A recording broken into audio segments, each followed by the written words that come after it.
l'importance énorme de ce moment et la fascination qu'il exerce depuis, puisque c'est en acte la démocratie réelle, ce qu'on appellerait nous aujourd'hui la démocratie réelle, par opposition, disons, à la démocratie formelle, qui est surtout une démocratie de vocabulaire, voilà, et de procédure.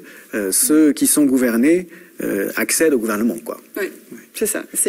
Alors évidemment avec des tâtonnements, hein, parce que il faut souligner que cette commune qui se met en place à l'issue de ces élections est sous le poids permanent de la mort, en fait. La menace de la mort est structurelle parce que très rapidement, ce gouvernement de Versailles va mener la guerre à Paris.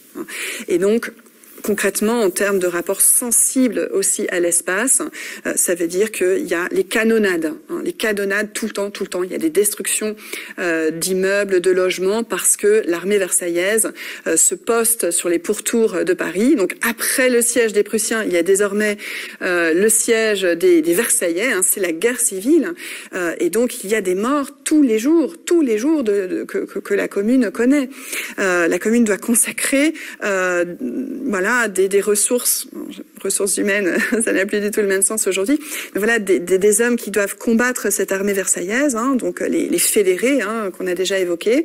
Voilà, c'est une période qui est à la fois très joyeuse, hein, ça il faut le souligner. On a beaucoup de sources qui l'indiquent, hein, que ce peuple qui a le sentiment justement de faire l'histoire, de s'approprier vraiment le pouvoir, d'avoir des idées, d'avoir des projets, d'avoir des espoirs, et qui le montre. Je parlais de ces clubs populaires, hein, qui se réunissent avec beaucoup de détermination, en fait. Il y a des femmes, peut-être qu'on pourra les évoquer plus précisément, mais là aussi, c'est révolutionnaire. Les femmes, normalement, elles doivent rester dans l'espace domestique. La chose politique, au sens fort du terme, ne leur est pas réservée. Et là, un peu comme ça s'était passé, évidemment, sous la Révolution française, qui reste un souvenir très important pour ce peuple parisien, eh bien, elles prennent la parole, elles ont des propositions à faire très, très concrètes, hein. Mais il y a cette joie, et en même temps, il y a la peur, parce que c'est l'attaque permanente.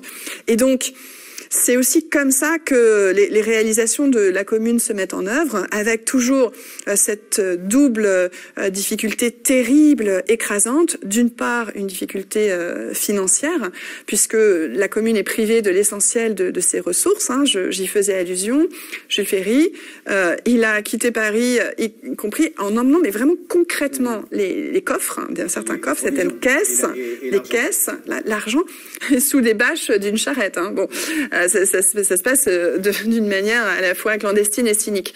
Donc, ce problème de l'argent qui manque, ce qui rend aussi difficile la mise en œuvre d'une politique sociale, même si c'est le cas, hein, mais donc pour que les salaires soient décents, que justement on sorte d'une logique d'exploitation par le travail, il faut que précisément les ressources soient là pour qu'il y ait une véritable valeur accordée à ce travail, qui soit une valeur d'ailleurs directement destinée aux producteurs et plus aux intermédiaires et plus à ces patrons qu'on exècre en grande partie. Et puis la deuxième couvercle tragique qui pèse sur la commune, c'est cette guerre civile, hein, ce qui fait que le peu d'argent qu'on a, il faut l'engager dans cette guerre elle-même.